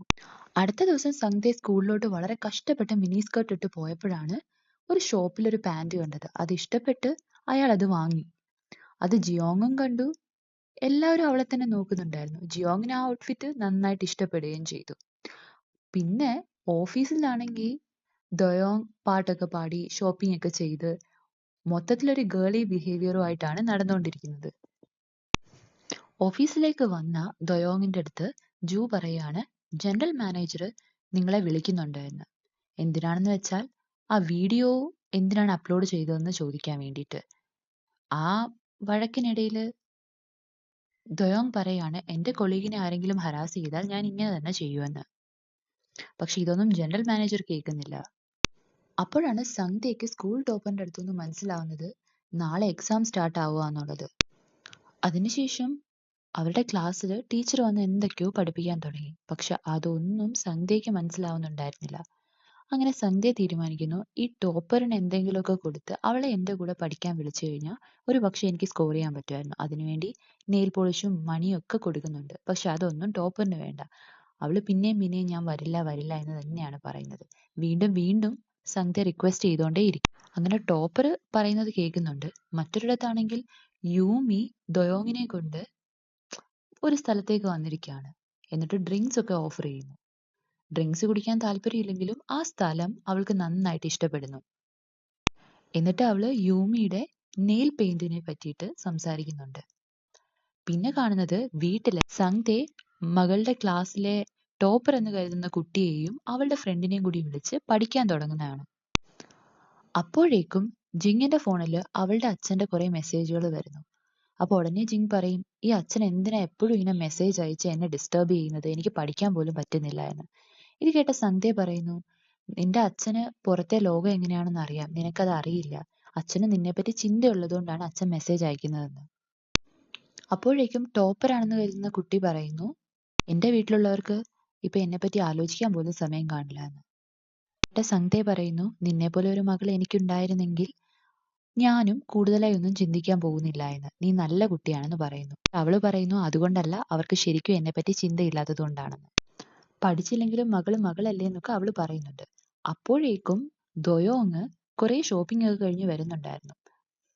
സന്ധ്യയുടെ ഭാര്യ, അതായത് ദൊയോങ്ങിന്റെ അമ്മ, അവളെ നോക്കിയിട്ട് കുറേ ദേഷ്യപ്പെടുന്നു, എന്തിനാ ഇത്രയും സാധനങ്ങൾ വാങ്ങിയെന്ന്. അപ്പോഴേക്കും അവള് പറയാണ്, എൻ്റെ പൈസ കൊണ്ടല്ലേ ഇതൊക്കെ വാങ്ങിയതെന്ന്. അങ്ങനെ അമ്മ മറുപടി ഒന്നും ഇല്ലാതെ നിൽക്കുന്നു. അപ്പോഴേക്കും ഫ്രണ്ട്സിനെ കണ്ട ദ്വയം കാര്യമായിട്ട് ഹായ് പറയാണ്. പിന്നീടാണ് അവൾ ഓർത്തത് ഞാൻ അച്ഛൻ്റെ ബോഡിയിലാണെന്നുള്ളത്. പെട്ടെന്ന് പറയാണ് എനിക്ക് ചൂടെടുത്തതുകൊണ്ട് കൈ വീശിയതാണ്, ഹായ് പറഞ്ഞതല്ല എന്ന്. സന്ധ്യയ്ക്ക് തോന്നുകയാണ് ഇവൾ എൻ്റെ ശരീരത്തിലുള്ളതിൻ്റെ പൂർണ്ണമായിട്ടും പ്രയോജനം നേടിയെടുക്കുകയാണ്, ഇനി അങ്ങനെ ചെയ്യാൻ അനുവദിച്ചുകൂടാ. അങ്ങനെ അവളെ വലിച്ച് റൂമിലോട്ട് കൊണ്ടുപോയിട്ട് പറയാണ് നീ ഇനി ഇങ്ങനെ പൈസ ചെലവാക്കരുത് എന്ന്. പിന്നീട് പറയുന്നു നാളെ നിന്റെ മോക്ക് എക്സാം ആണ്, ഞാൻ നിന്റെ ഫ്രണ്ട്സിനെ ഇവിടെ പഠിക്കാനാണ് വിളിച്ചത്, ഞാൻ നിനക്ക് കാണിച്ചു തരും എങ്ങനെ നന്നായിട്ട് സ്കോർ ചെയ്യണമെന്ന്. അവളും പറയാണ് ഓക്കെ, പറ്റുന്ന പോലെ ഡാഡി ട്രൈ ചെയ്യാൻ. അങ്ങനെ എക്സാം ഡേ വന്നു. ക്വസ്റ്റ്യൻ പേപ്പർ കൈ കിട്ടിയതോടെ സന്ധ്യയ്ക്ക് ഒന്നും ഓർമ്മ വരുന്നില്ല. എങ്ങനെയോ എക്സാം ഫിനിഷ് ചെയ്യും. മറ്റൊരിടത്ത് മകളിരുന്ന് ചിന്തിക്കുകയായിരുന്നു അച്ഛൻ എങ്ങനെയായിരിക്കും എക്സാം ഒക്കെ ഫിനിഷ് ചെയ്തിട്ടുണ്ടാവുക എന്ന്. അപ്പോഴേക്കും ജൂ അവളുടെ അടുത്തേക്ക് വന്നിട്ട് പറയാണ് സാർ ഒന്ന് ടെറസിലേക്ക് വരണം, എനിക്ക് കുറച്ച് കാര്യങ്ങൾ സംസാരിക്കാനുണ്ടെന്ന്. അങ്ങനെ അവർ രണ്ടുപേരും കൂടി ടെറസിലേക്ക് വരുന്നു. ജൂ വളരെ വിഷമത്തോടെ ദ്വയോങ്ങിനോട് പറയാണ് സന്ധ്യ സാർ എങ്ങനെയാണ് ഇപ്പോൾ യൂമിയോട് ഇത്ര ക്ലോസ് ആയത്? എനിക്ക് യൂമിയെ വളരെ ഇഷ്ടമായിരുന്നു, പക്ഷെ എനിക്കറിയില്ല അവളോട് എങ്ങനെ സംസാരിച്ച് തുടങ്ങണമെന്ന്, കുറച്ച് ടിപ്സ് എനിക്ക് പറഞ്ഞു തരുമോ എന്ന്. ഇത് കേട്ട ദ്വയോങ് അവന് കുറേ ടിപ്സ് ഒക്കെ പറഞ്ഞു കൊടുക്കുകയാണ്. ആ ടിപ്സ് ഒക്കെ അവൻ യൂസ് ചെയ്യാനും തുടങ്ങി. ആ മെസ്സേജസ് ഒക്കെ കണ്ടിട്ട് അവിടെ യൂമി ഇംപ്രസ്സും ആവുന്നുണ്ടായിരുന്നു. അങ്ങനെ രണ്ടുപേരും അങ്ങോട്ടും ഇങ്ങോട്ടും ടിപ്സ് ഒക്കെ ഷെയർ ചെയ്ത് രണ്ടുപേരും തമ്മിൽ അത്യാവശ്യം നല്ല രീതിയിൽ കമ്മ്യൂണിക്കേഷനും സ്റ്റാർട്ട് ആവുന്നുണ്ട്. യൂമിയും അതിൽ ഹാപ്പിയാണ്. ശേഷം പിന്നീട് സന്ധ്യയുടെ കയ്യിൽ കുറേയധികം മെസ്സേജസ് വരികയാണ് ജിയോങ്ങിന്റെ ഫോണിൽ നിന്ന്. ജിയോങ്ങിന്റെ മെസ്സേജസ് ഒക്കെ അയാൾ ഡിലീറ്റ് ചെയ്ത് കളയുന്നുണ്ട്. കാരണം സന്ധ്യയ്ക്ക് ജിയോങ്ങിനെ ഇഷ്ടമല്ല. ഓഫീസിൽ നിന്ന് വീട്ടിൽ വന്ന് അവള് ചോദിക്കുകയാണ് എങ്ങനെയുണ്ടായിരുന്നു എക്സാം എന്ന്. അപ്പോഴത്തേക്കും അവളുടെ അച്ഛൻ പറയുന്നു എക്സാം ഒക്കെ വളരെ നന്നായി പോയി എന്ന്. പിന്നീടാണ് നമ്മൾ അറിയുന്നത് അയാൾ ഡിലീറ്റ് ചെയ്യാൻ ശ്രമിച്ച മെസ്സേജ് ഒന്നും ഡിലീറ്റ് ആയിട്ടില്ല. അവള് ജിയോങ്ങിന്റെ മെസ്സേജ് കാണുകയാണ്. രാവിലെ രണ്ടുപേരും കൂടി പതിവ് പോലെ ഓഫീസിലേക്കും സ്കൂളിലേക്കും പോകുമ്പോൾ പറയുന്നുണ്ട് എനിക്ക് ജിയോങ്ങിനെ ഇഷ്ടമല്ല എന്ന്. സന്ധ്യ പറയുന്ന കേട്ടിട്ടൊന്നും ദ്വയോങ് മൈൻഡ് ചെയ്യുന്നില്ല. ഇവിടെ ഓഫീസിലാണെങ്കിൽ ജൂ ദ്വയോങ് പറഞ്ഞു കൊടുത്ത ടിപ്സ് ഒക്കെ യൂസ് ചെയ്തിട്ട് യൂമിക്ക് മെസ്സേജ് അയച്ചുകൊണ്ടിരിക്കുകയാണ്. ഇവിടെ ഇയാൾ വിചാരിച്ചുകൊണ്ട് ഇതൊക്കെ കണ്ട് യൂമി ഇംപ്രസ് ആവുന്നുണ്ട് എന്നാണ്. പക്ഷെ അവൾ ഇംപ്രസ് ആയിട്ടില്ല എന്ന് അയാൾക്ക് മനസ്സിലാവുന്നു. അതിനുശേഷം ജൂവിനൊരു ഫോൺ വരുന്നു. ആ ഫോൺ വെച്ച ശേഷം Sandhya sir marketing team home shopping show ചെയ്യുന്നുണ്ട്, അതിൽ നമ്മുടെ പ്രൊഡക്റ്റിന് ഒരു അവസരം കൊടുക്കുന്നുണ്ടെന്ന്. അങ്ങനെ അവരെല്ലാവരും ചേർന്ന് അതിനുവേണ്ടി പ്രിപ്പയർ ആവാൻ തുടങ്ങി. സ്കൂളിലാണെങ്കിൽ എക്സാമിന്റെ റിസൾട്ട് വന്നു. അപ്പോഴാണ് സന്ധ്യയ്ക്ക് മനസ്സിലാവുന്നത് കഴിഞ്ഞ തവണ തന്റെ മകളുടെ റാങ്ക് എത്രയായിരുന്നു അതിൽ നിന്നും പിന്നിലാക്കിയിട്ടുണ്ട് ഞാൻ എക്സാം എഴുതിയപ്പെടുന്നു. പിന്നീട് ടോപ്പർ എന്ന് വിചാരിച്ച കുട്ടിയുടെ റാങ്ക് നോക്കുകയാണെങ്കിൽ അത് ഏറ്റവും ലാസ്റ്റ് ആയിരുന്നു. അത് കണ്ട് വിഷമിച്ച് അവൾ നടന്നുപോയി ഒരിടത്ത് മാറി നിന്ന് കരയാൻ തുടങ്ങുന്നു. സന്ധ്യയും ചിന്നു അവളുടെ അടുത്തേക്ക് വരുന്നുണ്ട് സമാധാനിപ്പിക്കാൻ. അപ്പോൾ സന്ധ്യ ചോദിക്കുന്നു എന്താ നിനക്ക് ആൻസർ ഒന്നും അറിയില്ലായിരുന്നോ? അപ്പൊ അവള് പറയും നീ എന്നെ കളിയാക്കായിരുന്നോ ഇത്രയും നാള്, നിനക്കറിയായിരുന്നല്ലോ എല്ലാ തവണയും എനിക്ക് ലാസ്റ്റ് റാങ്കാ കിട്ടാറുള്ളതെന്ന്. അത് കേട്ട് സന്ധ്യ അവളെ സമാധാനിപ്പിക്കും. പിന്നെ ജിൻ വന്നിട്ട് പറയും ഇതിലൊന്നും ഒരു കാര്യവും ഇല്ല, നീ എപ്പോഴും നന്നായിട്ട് ട്രൈ ചെയ്യാറുണ്ടല്ലോ. നന്നായി സ്കോർ ചെയ്യാത്തതുകൊണ്ടായിരുന്നു അവൾ എപ്പോഴും ക്ലാസ്സിലിരുന്ന് പഠിക്കാൻ ശ്രമിച്ചുകൊണ്ടിരുന്നത്. അപ്പോഴേക്കും സന്ധ്യയ്ക്ക് തോന്നുകയാണ് ഞാൻ എൻ്റെ മകളെ പറ്റി അപ്പോൾ ഇത്രയും നാൾ വിചാരിച്ചതൊക്കെ തെറ്റായിരുന്നല്ലോ എന്ന്. ഓഫീസിലാണെങ്കിൽ അന്ന് ഷോ ചെയ്യേണ്ട മാർക്കറ്റിംഗ് ടീമിന് ആക്സിഡന്റ് പറ്റുന്നു. അങ്ങനെ ജൂവും യൂമിയും പരസ്പരം അങ്ങോട്ടും ഇങ്ങോട്ടും പുഷ് ചെയ്യാണ് നീ ചെയ്യ് എന്ന് പറഞ്ഞ്. പക്ഷെ സന്ധ്യയുടെ ബോഡിയിലുള്ള ദ്വയോങ് ആരും പുഷ് ചെയ്യാതെ തന്നെ മുന്നോട്ട് വരികയാണ്. എന്നിട്ട് ഒരു ലേഡിയുടെ മുന്നിലിരുന്ന് പ്രൊഡക്റ്റിനെ പറ്റിയിട്ടുള്ള കാര്യങ്ങളൊക്കെ എക്സ്പ്ലെയിൻ ചെയ്യാൻ തുടങ്ങി. ഇതേ കാര്യം ലൈവായിട്ട് ടി വിയിൽ സന്ധ്യയുടെ വൈഫ് കാണുന്നുണ്ടായിരുന്നു. സന്ധ്യയുടെ വൈഫ് അത്ഭുതപ്പെട്ടു പോയി. ആ പ്രൊഡക്റ്റ് അപ്ലൈ ചെയ്ത് കാണിക്കാൻ പോലും ദ്വയോങ്ങിന് മടിയുണ്ടായിരുന്നില്ല. അങ്ങനെ പുതിയൊരു ടൈപ്പ് ഓഫ് മാർക്കറ്റിംഗ് കണ്ട് എല്ലാവർക്കും ഭയങ്കര സന്തോഷമായി. ആ മാർക്കറ്റിംഗ് ശ്രദ്ധിക്കപ്പെടുകയും ചെയ്തു. മറ്റൊരിടത്താണെങ്കിൽ സന്ധ്യയ്ക്ക് ടീച്ചേഴ്സിന്റെ കയ്യിൽ നിന്ന് വഴക്ക് കേട്ടുകൊണ്ടിരിക്കുകയായിരുന്നു. ടീച്ചേഴ്സ് ആണെങ്കിൽ അവളുടെ റാങ്ക് മുമ്പുള്ളതിനെക്കാട്ടിൽ പിന്നോട്ട് പോയി, അതെങ്ങനെയെങ്കിലും അച്ഛനെ അറിയിക്കണമെന്ന് പറഞ്ഞിരിക്കുകയാണ്. അവൾ അവളുടെ അച്ഛനെ വിളിക്കുന്നതിൽ നിന്ന് ഒരുപാട് തടസ്സം ഉണ്ടാക്കാൻ നോക്കുന്നുണ്ട്. പക്ഷെ അവസാനം ടീച്ചർ അവളുടെ അച്ഛനെ കോണ്ടാക്ട് ചെയ്യുന്നു. അതറിഞ്ഞ് ദ്വയോങ്ങിനും വളരെ സന്തോഷമാണ്. അച്ഛനെ വഴക്ക് പറയാൻ കിട്ടുന്ന അവസരം നന്നായി ഉപയോഗിക്കുമെന്ന് പറഞ്ഞ് സ്കൂളിലോട്ട് പോകുന്നു. അപ്പോഴേക്കും ജൂ വന്ന് തടസ്സപ്പെടുത്തുന്നുണ്ട്. എന്നിട്ട് പറയുന്നുണ്ട് സാർ തന്ന ടിപ്സ് ഒന്നും വർക്കായിട്ടില്ല, അതുകൊണ്ട് പുതിയ ടിപ്സ് തരണമെന്ന്. ഉടനെ പറയാണ് നീ ഒരു ചോക്ലേറ്റ് യൂമിക്ക് കൊണ്ട് കൊടുത്തിട്ട് നിന്റെ മനസ്സിലുള്ള കാര്യങ്ങളൊക്കെ പറ, എല്ലാം ശരിയാവുമെന്ന്. എന്നിട്ട് അയാൾ സ്കൂളിലേക്ക് പോകുന്നു. ഈ ചോക്ലേറ്റും കൊണ്ട് കൊടുത്ത് യൂമിയോട് ജൂ കാര്യങ്ങളൊക്കെ പറയുന്നു. തിരിഞ്ഞു നോക്കുമ്പോഴത്തേക്ക് യൂമിയെ കാണുന്നില്ല. അയാൾ വിചാരിച്ചു യൂമി എപ്പോഴേ ഇവിടുന്ന് പോയിട്ടുണ്ടാവുമെന്ന്. പക്ഷെ സത്യം എന്താണെന്ന് വെച്ചാൽ യൂമി ഒളിഞ്ഞു നിന്ന് ഇതൊക്കെ കേൾക്കുന്നുണ്ടായിരുന്നു. യൂമിക്കും വളരെ സന്തോഷമായി. പിന്നീട് കാണിക്കുന്നത് സ്കൂളാണ്. സ്കൂളിലെത്തിയ ദൊയോങ് ആണെങ്കിൽ അവിടെ അച്ഛനും മകളും തമ്മിൽ ഫൈറ്റ് നടക്കുന്നതായിട്ടും അടിക്കുന്നതായിട്ടും ഒക്കെ ആക്ട് ചെയ്യുന്നുണ്ട്. ടീച്ചർ പെട്ടെന്ന് അതിൻ്റെ ഇടയിൽ കയറി വന്നിട്ട് പറയാണ്, അടിക്കുന്നതൊക്കെ നിർത്ത്, അവള് നല്ല ഹാർഡ് വർക്കിംഗ് ആയിട്ടുള്ള നല്ല കുട്ടിയാണ്, ഇത്തവണ എന്തായാലും റാങ്ക് കുറഞ്ഞു പോയി, അടുത്ത തവണ മാനേജ് ചെയ്തോളൂ എന്ന്. പിന്നീട് ദൊയോങ് പറയാണ്, ഞാൻ നിനക്ക് വേണ്ടിയിട്ട് പുറത്ത് എത്രമാത്രം കഷ്ടപ്പെടുന്നുണ്ട്, എന്നിട്ടും നിനക്ക് പഠിക്കാൻ വയ്യെന്നൊക്കെ. ഇത് കേട്ട് ദേഷ്യപ്പെട്ട് സങ്ദെ പോകുന്നുണ്ട്. സങ്ദയുടെ പിന്നാലെ ദൊയോങ് ഡാഡെന്ന് വിളിച്ച് പോകുമ്പോൾ ടീച്ചർ അത്ഭുതപ്പെടുകയാണ്. എന്തിനാണ് അവളുടെ അച്ഛൻ അവളെ ഡാഡെന്ന് വിളിക്കുന്നതെന്ന് പറഞ്ഞു. അങ്ങനെ ദൊയോങ് അച്ഛനെ പിടിച്ച് ഒരിടത്ത് കൊണ്ടുവന്ന് ഇരുത്തുന്നു. അതിനുശേഷം അവർ തമ്മിൽ സംസാരിക്കുമ്പോൾ അച്ഛൻ അവളോട് പറയാണ്, ഓ, എന്നെ അടിച്ചപ്പോൾ നിനക്ക് സമാധാനം ആയല്ലോ, ഇനി നിനക്ക് എന്താ വേണ്ടതെന്ന്. അപ്പോഴേക്കും അവള് പറയാണ്, എനിക്കങ്ങനെ സന്തോഷമൊന്നും ആയില്ല, എൻ്റെ ഗ്രേഡ് തന്നെ അല്ലേ താഴേക്ക് പോയത്. പക്ഷെ അച്ഛന് പകരം ഓഫീസിലേക്ക് പോയപ്പോഴാണ് അച്ഛൻ എത്രമാത്രം കഷ്ടപ്പെടുന്നുണ്ടെന്ന് എനിക്ക് മനസ്സിലായത് എന്ന്. എന്നിട്ട് അവൾ അച്ഛനോട് ഒരു റിക്വസ്റ്റും കൊടുക്കുന്നുണ്ട്, ജിയോങ്ങിന്റെ കൂടെ ഇന്ന് ഡേറ്റിന് പോകേണ്ടതാണ്, അച്ഛൻ എനിക്ക് പകരം പോകണമെന്ന്. പക്ഷെ അവളുടെ അച്ഛന് ജിയോങ്ങിനെ ഇഷ്ടമല്ലാത്തതുകൊണ്ട് പോകാൻ പറ്റില്ല എന്ന് പറയും. അവൾ അവളുടെ അച്ഛനെ എടുത്തുകൊണ്ട് പോകും. വീട്ടിൽ കൊണ്ടുവന്നിട്ട് ഡേറ്റിന് പോകാനുള്ള ഡ്രസ്സൊക്കെ സെലക്ട് ചെയ്ത് കൊടുക്കും. അവളങ്ങനെ അവളുടെ അച്ഛനെ നന്നായിട്ട് ഡ്രസ്സും മേക്കപ്പും ഒക്കെ ചെയ്ത് ജിയോന്റെ കൂടെ ഡേറ്റിന് വേണ്ടിയിട്ട് പറഞ്ഞയക്കുകയാണ്. അങ്ങനെ ജിയോങ്ങും ദൊയോങ്ങും കൂടി പഴയ കാസറ്റുകൾ വെക്കുന്ന ഒരു കടയിൽ വരുന്നു. അവിടുത്തെ മ്യൂസിക് ഒക്കെ കേൾക്കുന്നു. അങ്ങനെ രണ്ടുപേരും തമ്മിൽ ക്വാളിറ്റി ടൈം സ്പെൻഡ് ചെയ്യുന്നു. ഇതൊക്കെ പുറത്ത് നിന്ന് നമ്മുടെ സന്ധ്യയുടെ ബോഡിയിലുള്ള ശരിക്കുള്ള ദൊയോങ് കാണുന്നുണ്ടായിരുന്നു. അതൊക്കെ കണ്ടിട്ട് ആള് വിചാരിക്കുന്നുണ്ട്, എൻ്റെ ഫസ്റ്റ് ഡേറ്റ് ആണ്, പക്ഷെ എൻജോയ് ചെയ്യുന്നത് എൻ്റെ അച്ഛനാണെന്ന്.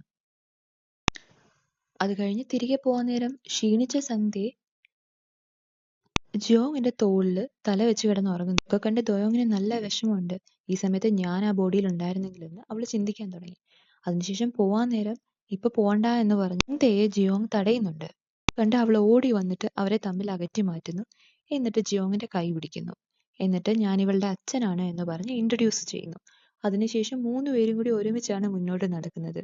അതേ കൈ പിടിച്ച് തന്നെ അവനോടൊപ്പം ദൊയോങ് വീട് വരെ എത്തുന്നു. വീടിന്റെ അടുത്ത് എത്തിയപ്പോഴേക്കും ജിയോങ് പറയും, ഞാൻ ലേറ്റായി, ഇനി എനിക്ക് പോകണമെന്ന്. അങ്ങനെ അവൻ നടന്നു തുടങ്ങുന്നു. അത് കണ്ടപ്പോഴത്തേക്ക് ദൊയോങ്ങിന് നല്ല സങ്കടം വരികയാണ്. അങ്ങനെ മോളുടെ വിഷമം മനസ്സിലാക്കിയിട്ട് അച്ഛൻ മുറിയിലേക്ക് വിളിച്ചുകൊണ്ട് പോയിട്ട് ഫോണിന്റെ ഫ്ലാഷ് ലൈറ്റ് കത്തിച്ചിട്ട് ഉറക്കെ അവനെ വിളിക്കും. വിളിച്ചതിന് ശേഷം ആ ഫ്ലാഷ് ലൈറ്റ് കൊണ്ട് വേവ് ചെയ്തിട്ട് ബായ് പറയാണ്. ജിയോങ്ങും വിചാരിക്കുന്നത് അത് ദൊയോങ് ആണെന്നാണ്. ഇരുട്ട് കാരണം അവൻ ആരാണെന്ന് കാണാൻ പറ്റുന്നുണ്ടായിരുന്നില്ല. അതിനുശേഷം അങ്ങനെ സന്ധ്യയുടെ ഇമ്പോർട്ടന്റ് മീറ്റിങ്ങിന്റെ ദിവസമാണ് നാളെ. അതിനെപ്പറ്റി ഓർത്ത് അയാൾ ടെൻഷനിലുമാണ്. അങ്ങനെ ആ ദിവസം എത്തിയതിനു ശേഷം അയാള് മകളെ നന്നായിട്ട് റെഡിയാക്കി സ്ക്രിപ്റ്റ് ഒക്കെ കൊടുത്ത് എല്ലാം പഠിപ്പിച്ചു വിടുകയാണ്. സ്ക്രിപ്റ്റിലുള്ളത് മാത്രമേ പറയാവുള്ളൂ എന്നൊക്കെ പറഞ്ഞിട്ട് ഒരുപാട് ഉപദേശങ്ങളൊക്കെ കൊടുത്താണ് വിടുന്നത്. സ്കൂളിൽ ചെന്നിട്ടും അയാൾക്ക് സമാധാനം ഉണ്ടായില്ല. എങ്ങനെയും ക്ലാസ്സിൽ നിന്ന് പുറത്തിറങ്ങുന്നു. ഇവിടെ മീറ്റിംഗ് നടക്കാൻ തുടങ്ങിയിരുന്നു. ദൊയോങ് സ്ക്രിപ്റ്റ് അനുസരിച്ച് എല്ലാം നന്നായിട്ട് തന്നെ പറയുന്നുണ്ടായിരുന്നു. പ്രസന്റേഷൻ ഒരുവിധം എല്ലാവർക്കും നന്നായിട്ട് ഇഷ്ടപ്പെടുന്നുണ്ടായിരുന്നു. അത് ഫോണിലൂടെ സന്ധ്യ കേൾക്കുന്നുണ്ടായിരുന്നു. പക്ഷേ സ്ക്രിപ്റ്റ് വായിച്ച് ഒരുപാട് വന്നപ്പോൾ $25 ഈ പ്രൊഡക്റ്റ് വിൽക്കാൻ പോകുന്നതെന്ന് പറയുന്നു. അത് പറഞ്ഞപ്പോൾ ദൊയോങ്ങിന് തന്നെ എന്തോ പ്രശ്നമുള്ളതുപോലെ തോന്നി. അതുവരെ ആ കമ്പനിയുടെ ചെയർമാൻ ഉറങ്ങുമായിരുന്നു. പെട്ടെന്ന് അയാൾ ഉറക്കത്തിൽ നിന്ന് എണീക്കുന്നു. ആ എണീച്ച ഉടനെ തന്നെ നമ്മുടെ ദൊയോങ്, അതായത് സന്ധ്യയുടെ ബോഡിയിലുള്ള ദൊയോങ് പറയാണ്, ഈ പ്രൊഡക്റ്റ് വിറ്റ് പോകാൻ വളരെ പ്രയാസമാണ്. കാരണം ഇങ്ങനെ ഒരു പ്രൊഡക്റ്റിന്റെ പുറത്ത് ആരും $25 പ്രൈസ് ഇട്ടാൽ ചെലവാക്കാൻ തയ്യാറാവില്ല എന്ന്. ഇത് ഫോണിലൂടെ കേട്ടോണ്ടിരുന്ന സന്ധ്യ വളരെയധികം നേരം കൊണ്ട് നിർത്ത് എന്ന് പറയുന്നുണ്ട്. പക്ഷെ ദൊയോങ് ഇതൊന്നും കേൾക്കുന്നില്ല. ഇത് കേട്ട കമ്പനിയുടെ ചെയർമാനും നന്നായിട്ട് ദേഷ്യം വരുന്നുണ്ട്. പക്ഷെ അതൊന്നും ദൊയോങ് കാര്യമാക്കുന്നില്ല. ദൊയോങ് പറയാണ്, നമ്മുടെ പ്രധാനപ്പെട്ട ടാർഗറ്റ് എന്ന് പറയുന്നത് ഇവിടുത്തെ ടീൻസ് ആണ്. ടീൻസിനെയും കൂടി മനസ്സിൽ കണ്ടു വേണം നമ്മളൊരു പ്രൊഡക്റ്റ് ലോഞ്ച് ചെയ്യാൻ. എങ്കിൽ മാത്രമേ അത് പ്രോഫിറ്റബിൾ ആവൂ. ഇങ്ങനെ ഒരു പ്രൈസ് ഇട്ട് കഴിഞ്ഞാൽ ടീൻസ് ഇത് വാങ്ങില്ല എന്ന് പറയുന്നു. ദൊയോങ് പറയുന്നത് ടീൻസ് ആണ് കമ്പനിയുടെ ഫ്യൂച്ചർ കസ്റ്റമേഴ്സ്. അവിടെ നിൽക്കുന്ന ഒരാൾ ചോദിക്കുന്നുണ്ട്, താൻ റെസ്പോൺസിബിലിറ്റി എടുക്കുമോ എന്ന്. അവിടെ നിന്ന് ദോയോങ് പറയാണ് റെസ്പോൺസിബിലിറ്റി എന്ന് പറയുന്നത് ഒരാൾ മറ്റൊരാളെ അറിയുമ്പോൾ വരുന്നതാണ്. നമ്മുടെ കസ്റ്റമേഴ്സ് ആരാണെന്ന് അറിഞ്ഞ് റെസ്പോൺസിബിൾ ആയെങ്കിൽ മാത്രമേ നമ്മുടെ പ്രൊഡക്റ്റ് പ്രോഫിറ്റബിൾ ആവൂ എന്ന് പറയുന്നു. നമ്മുടെ ഫ്യൂച്ചർ കസ്റ്റമേഴ്സും ഇപ്പോഴത്തെ കസ്റ്റമേഴ്സും ടീൻസ് ആണ് എന്ന്. അതിനുശേഷം ചെയർമാനും പറയുന്നുണ്ട്, നീ പറഞ്ഞത് ഇവിടെ ആർക്കും ഇഷ്ടപ്പെട്ടില്ല, പറഞ്ഞത് ശരിയാണ്, പക്ഷെ ആർക്കും ഇഷ്ടപ്പെട്ടിട്ടില്ല. മീറ്റിംഗ് കഴിഞ്ഞ് പുറത്തിറങ്ങിയ ദോയോങ്ങിനെ സംഗ്തെ പിന്നാലെ ഓടിച്ച് അടിക്കാൻ ശ്രമിക്കുന്നുണ്ട്. പിന്നീട് രണ്ടുപേരും തമ്മിൽ വഴക്കൊക്കെ ഉണ്ടാവുന്നുണ്ട്. ദേഷ്യപ്പെട്ട് ദോയോങ് അവിടെ നിന്ന് പോകുന്നുണ്ട്. നിനക്കറിയോ നീ എന്താ ചെയ്തതെന്നൊക്കെ സംഗ്തെ അവളോട് ചോദിക്കുന്നുണ്ട്. പക്ഷെ അവളത് മൈൻഡ് ആക്കാതെ പോകുന്നുണ്ട്. കുറച്ചു കഴിഞ്ഞ് സംഗ്തെ ഒരിടത്ത് വിഷമിച്ചിരിക്കുകയാണ്. ഒരുപാട് ദേഷ്യം വന്നപ്പോൾ പഴയ ഡോക്ടർ ഫ്രണ്ടിന്റെ അടുത്തേക്ക് പോകുന്നു. ഒരു പഴയ പാട്ട് പ്ലേ ചെയ്തിട്ട് സംഗ്തെ ഡാൻസ് ചെയ്യാൻ തുടങ്ങുന്നു. അപ്പോഴാണ് ഡോക്ടർ ഫ്രണ്ട് റിയലൈസ് ചെയ്യുന്നത് ഇത് പണ്ട് ഞാനും സംഗ്തയും കൂടെ ചെയ്ത ഡാൻസ് ആണ്. ഈ ഡാൻസ് സ്റ്റെപ്സ് ഒക്കെ സംഗ്തയുടെ മകൾക്ക് അറിയാന്നുള്ളത് പോസിബിൾ അല്ല. അങ്ങനെ ഒരു തരത്തിൽ അയാൾ കൺവിൻസ്ഡ് ആവുകയാണ് ഇത് സംഗ്ത തന്നെയാണ്. അങ്ങനെ സംഗ്തയുടെ അടുത്ത് അയാൾ ചോദിക്കുകയാണ്, ഇത്രയും കാലം നിന്റെ മകളുടെ ലൈഫ് ജീവിച്ചിട്ട് നിനക്ക് എന്താണ് മനസ്സിലായത് എന്ന്.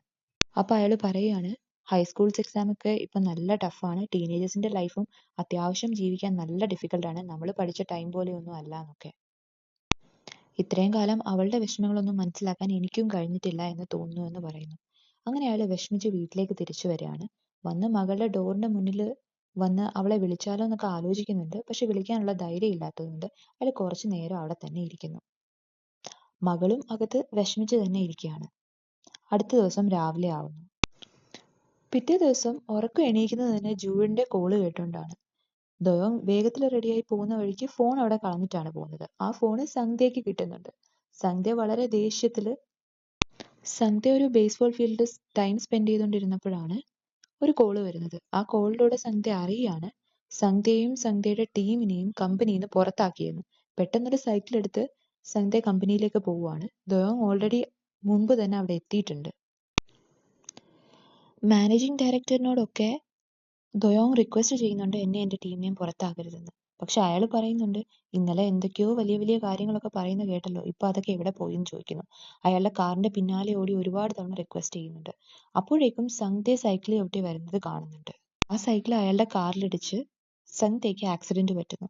സംഗ്തയെ ഹോസ്പിറ്റലിൽ കൊണ്ടുപോകുന്നു. അപ്പോഴാണ് സംഗ്തയുടെ മകൾക്ക്, അതായത് ദോയോങ്ങിന് മനസ്സിലാവുന്നത് ഓരോ ദിവസവും തന്റെ അച്ഛൻ എത്ര കഷ്ടപ്പാടാണ് സഹിക്കുന്നതെന്ന്. അതൊക്കെ ആലോചിച്ച് വിഷമിച്ചിരുന്നപ്പോഴാണ് അച്ഛന്റെ ഫോൺ അവൾ ചെക്ക് ചെയ്യുന്നത്. അതില് അവളുടെ ഫോട്ടോസ് മാത്രമേ ഉണ്ടായിരുന്നുള്ളൂ. പണ്ട് അച്ഛനോടൊപ്പം സന്തോഷമായിട്ട് അവൾ നടന്നപ്പോൾ എടുത്ത കുറേ ഫോട്ടോസ്. അതൊക്കെ കണ്ട് അവൾക്ക് നല്ല സങ്കടം വരുന്നുണ്ട്. എന്നെ ഇത്രയധികം സ്നേഹിച്ചിട്ടും ഒരു റെസ്പോൺസിബിൾ ഡോട്ടർ ആവാൻ എനിക്ക് കഴിഞ്ഞില്ല എന്ന് ആലോചിച്ച് അവൾ വിഷമിക്കുന്നു. അവൾ അച്ഛന്റെ അടുത്തേക്ക് പോയി പറയുന്നു, ഇനി അച്ഛന്റെ ജോലി പോയാലും ഞാൻ അച്ഛനെ നന്നായി തന്നെ സ്നേഹിക്കും. ഇത്രയും കാലം ഒരു റെസ്പോൺസിബിൾ ഡോട്ടർ ആവാൻ എനിക്ക് കഴിഞ്ഞിരുന്നില്ല. എനിക്ക് അച്ഛനോട് സ്നേഹം ഇല്ലാത്തത് കൊണ്ടല്ല ഞാനത് പ്രകടിപ്പിക്കാതിരുന്നത്, പക്ഷെ അത് പ്രകടിപ്പിക്കാനുള്ള റെസ്പോൺസിബിലിറ്റി ഞാൻ കാണിച്ചിട്ടില്ല എന്നൊക്കെ പറയുന്നു. അങ്ങനെ അവിടെ ബോധമില്ലാതെ സംഗ്ത കിടക്കുമ്പോൾ അവൾ ആ റൂമിന്റെ പുറത്തേക്ക് ഇറങ്ങി അവിടെ ഒരു ചെറിയ ബെഞ്ചിലേക്ക് ചെന്ന് കിടക്കാൻ പോവാണ്. അങ്ങനെ രണ്ടുപേരും രണ്ട് സ്ഥലത്ത് കിടന്ന് ഉറങ്ങുകയാണ്. നേരം പുലർന്നപ്പോഴത്തേക്കും രണ്ടുപേരുടെയും സോളുകൾ അവരവരുടെ ബോഡിയിൽ വന്നിരുന്നു. രണ്ടുപേരും ഉറക്കമുണർന്നു. പരസ്പരം കണ്ടപ്പോൾ ഒരുപാട് സന്തോഷത്തോടെയും സ്നേഹത്തോടെയും കെട്ടിപ്പിടിച്ചു. പിന്നീട് കാണിക്കുന്നത് അവരുടെ സന്തോഷകരമായിട്ടുള്ള ജീവിതമാണ്. അങ്ങനെ അച്ഛനും മകളും ഒരുമിച്ച് ഒരുപാട് കഥയൊക്കെ പറഞ്ഞ് സന്തോഷത്തോടെ ഓഫീസിലേക്കും സ്കൂളിലേക്കും പോകാൻ തുടങ്ങി. അവർ തമ്മിൽ ഇപ്പോൾ പഴയ പോലെ പ്രശ്നങ്ങളൊന്നുമില്ല. അതുമാത്രമല്ല, ബോണ്ടും പഴയതുപോലെയായി. പിന്നെ ഇത് എൻഡ് ചെയ്യുമ്പോൾ നമ്മൾ കാണുന്ന ക്ലിപ്പ് എന്ന് പറയുന്നത് കുറേ അധികം പെൺകുട്ടികൾ, അത് തീരെ ചെറിയ പ്രായം മുതൽ വയസ്സായ ആളുകൾ വരെയുണ്ട്. അവരുടെ അച്ഛനെ കുറിച്ചുള്ള ഓർമ്മകൾ പങ്കുവെക്കുന്നതാണ്. അങ്ങനെ ആ ഒരു ബോണ്ടും സ്നേഹവും എങ്ങനെ പരസ്പരം റെസ്പോൺസിബിൾ ആയിട്ട് ജീവിക്കാം എന്നുള്ളതൊക്കെ പറഞ്ഞിട്ട് ഇതിവിടെ എൻഡ് ചെയ്യുകയാണ്. അവരോരോരുത്തരും പറയുന്നുണ്ട്, ഇനിയൊരു അവസരം കിട്ടിയാലും അച്ഛനിപ്പോൾ ഞങ്ങളുടെ കൂടെ ഇല്ലെങ്കിലും ആ സ്നേഹം പ്രകടിപ്പിക്കാൻ ഞങ്ങൾക്ക് ഒരുപാട് ആഗ്രഹമുണ്ട് എന്നും അച്ഛനെ ഞങ്ങൾ ഇപ്പോഴും ഒരുപാട് സ്നേഹിക്കുന്നുണ്ട് എന്നും. പിന്നീട് നമ്മൾ കാണുന്നത് ദോയോങ്ങും സംഗ്തയും പിന്നെ ദോയോങ്ങിന്റെ അമ്മയും കൂടിയിട്ട് ഒരു ഔട്ടിങ്ങിന് വന്നിരിക്കുകയാണ്. ദേങ്ങിന്റെ അമ്മ സംഗീതയോട് പറയുന്നുണ്ട്, ഒരു ദിവസം നിങ്ങൾ എന്റെ ജീവിതം ജീവിച്ചു നോക്ക്, അപ്പൊ മനസ്സിലാവും ഞാൻ എത്ര ഹാർഡ് വർക്ക് ചെയ്യും. സംഗീതയോ അത് തിരിച്ചു ഒരു ദിവസം നീ എന്റെ ജീവിതം ജീവിച്ചു നോക്ക്. അപ്പോഴാണ് അവരുടെ മകള് ശ്രദ്ധിക്കുന്നത് അവർ ആ പഴയ ട്രീയുടെ അടുത്ത് തന്നെയാണ് നിൽക്കുന്നത്. അവള് പെട്ടെന്ന് അമ്മയെ വിളിച്ച് കാറിൽ കയറി. പക്ഷെ അപ്പോഴേക്കും സോള് ചേഞ്ച് ആയി കഴിഞ്ഞു. ഇനി ഇതുപോലുള്ള സ്റ്റോറീസ് കേൾക്കാൻ വേണ്ടിയിട്ട് ഈ ചാനൽ സബ്സ്ക്രൈബ് ചെയ്യാൻ മറക്കരുത്.